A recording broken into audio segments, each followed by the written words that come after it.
আমরা এই মুহূর্তে পেয়ে গেছি ইন্টার সাব ডিভিশন ক্রিকেট টুর্নামেন্টের ফাইটার্স দলের ক্রিম প্লেয়ার সঞ্জয় রজক দাস। আমরা শুনে নিই সঞ্জয় বাবুর কাছ থেকে কিছু কথা। আচ্ছা সঞ্জয়, তুমি আমাকে বলো, এবারে যে খেলাটা হচ্ছে সেই খেলাটা সম্বন্ধে তুমি কিছু বলো খুব সংক্ষেপে। দেখুন, এটা নিয়ে আমাদের বাইরে লং ক্রিকেটের দ্বিতীয়তম বর্ষ। আর প্রথম আমরা গেছিলাম কাটোয়ায়, তারপরে আমরা করেছিলাম শর্ট ক্রিকেট একটা ইন্টার কোর্টের মধ্যে। তো দ্বিতীয়তম এটা যেহেতু বাইরে বড় একটা টুর্নামেন্ট, নকআউট টুর্নামেন্ট, তো আমাদের দেখুন খেলাটা কিন্তু আমরা আনন্দের জন্য, মোস্ট প্রবাবলি আনন্দ, আমরা কে জিতবো কে হারবো সেটা ব্যাপার না। আমাদের কাছে মূল লক্ষ্য থাকবে একটা আনন্দময় পরিবেশ তৈরি করা, এবং তার মধ্যে হ্যাঁ হার জিত তো আছে, দেখুন খেলায় হার জিত থাকবেই, সেটা আমাদের মেনে নিতে হবে। এবার যে ভালো খেলবে তাকেও আমরা ধন্যবাদ জানাবো, যারা হারবে তাকেও আমরা, আমাদের সবাই সমান, আমরা খেলতে আসছি একটা আনন্দ, আমরা এখান থেকে পাওয়ার কিছু নেই, কিন্তু আনন্দ আমাদের প্রচুর, মানে হারাবার কিচ্ছু নেই, শুধুমাত্র আমরা আমাদের সংগতিটাকে ধরে রাখার জন্য আমরা খেলার আয়োজন করছি। ঠিক, এবার আপনি বলুন, আমরা আপনার মতো একটা বড় মাপের প্লেয়ার, যাকে গোটা কোর্ট তাকিয়ে থাকে, ক্রিম প্লেয়ার বলা হয়, যাকে বিডিং করার জন্য প্রত্যেকটা ফ্র্যাঞ্চাইজি ঝাঁপিয়ে পড়ে, সেই সঞ্জয় রজক দাস, শোনা যাচ্ছে বা আমরা জানি যে আপনি শারীরিকভাবে কিছুটা হলেও অসুস্থ, আপনার গোটা কোর্ট জানে। তা সেরকম জায়গায় দাঁড়িয়ে থেকে আপনার কি মনে হচ্ছে না যে আপনি এবারে এত বড় একটা আয়োজন যজ্ঞে আপনি 100% দিতে পারবেন না? আপনি কি কিছুটা হলেও হতাশায় ভুগছেন?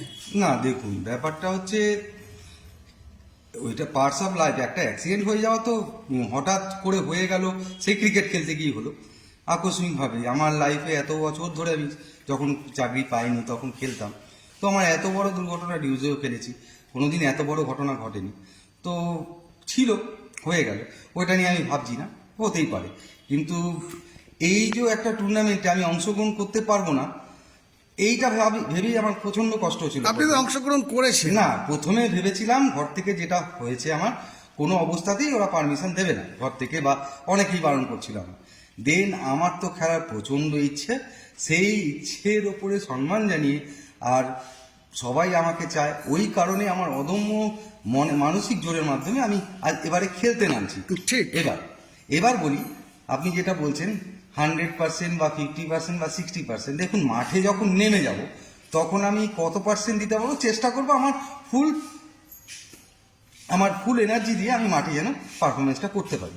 এবার দেখুন, পারফরমেন্স একদিন খেলা আর কন্টিনিউ খেলার মধ্যে অনেক পার্থক্য থাকে। ঠিক, আপনি ঠিক বলছেন, আমি তা বলছি না। আমি বলছি কমিটি চায়, ব্যক্তিগতভাবে আমি চাই, গোটা কোর্ট চায় আপনি সুস্থ হয়ে যান, ঈশ্বর আপনার সুস্থ শরীর পাঠিয়ে দিক, আবার পুরনো ফর্মে খেলুন, সেটা অন্য কথা, সেটা সবাই আমরা আশাবাদী এবং ঈশ্বরের কাছে প্রার্থনা করছি। আমার প্রশ্ন হচ্ছে, আর 4-5টা সাধারণ প্লেয়ারের থেকে আপনি আলাদা, আপনি কিন্তু কোর্টের একটা ক্রিকেটের বিশাল মাপের প্লেয়ার, সেই জায়গায় দাঁড়িয়ে থেকে এই মহাযজ্ঞে আপনি 100% দিতে পারবেন না, সেই ব্যাপারে আপনার কি কোনো একটা নিজেকে কিছু একটা মনে হচ্ছে?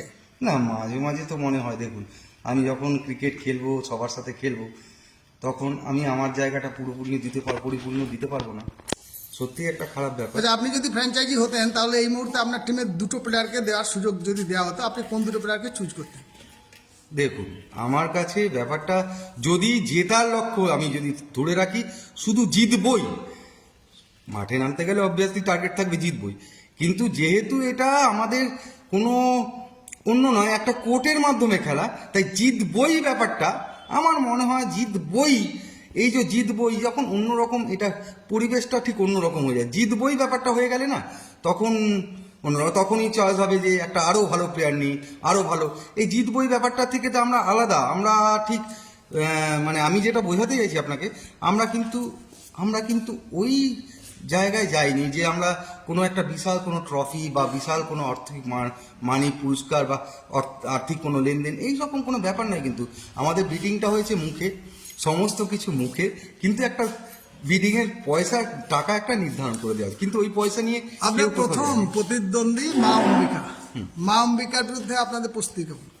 দেখুন, আমাদের প্রস্তুতি বলতে, আমি তো প্রায় এবারে প্র্যাকটিসই করিনি, সত্যি কথা বলতে কি, ওরা অনেকটা এগিয়ে রয়েছে, ওরা যে হারে প্র্যাকটিস করছে। তো মা অম্বিকা কি আপনি হারাতে পারবেন?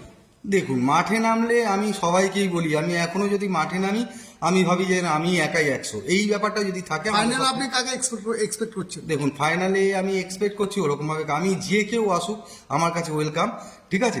কিন্তু আমি চাইবো, সত্যিকারে বলছি, আমি চাইবো যেন আমাদের যেই উঠুক, আমাদের বর্ধমানের কোনো টিম যেন ওঠে, আমি খুব আনন্দিত হব। আচ্ছা, এবারে তো সবাই বর্ধমানের টিম। না, ওই অর্থে বর্ধমানের টিম বলতে আমি ওই অর্থে বলিনি। আমি বর্ধমানের টিম বলতে আমাদের বর্ধমান জার্সিপের যে ফ্র্যাঞ্চাইজিস টিম আছে মানে সেই, আপনি চাইছেন 7টা টিমের মধ্যে কেউ একটা উঠুক। অবশ্যই অবশ্যই। ধন্যবাদ আপনাকে আমাদের তরফ থেকে অসংখ্য ধন্যবাদ। আপনি সফল হন। আবার সেই সঞ্জয়ের হাতে গোলা বারুদের মতো ছক্কা 4 বা গোলা বারুদের মতো 3টে উইকেট ছিটকে পড়ছে, এই দেখার প্রত্যাশায় রইলাম।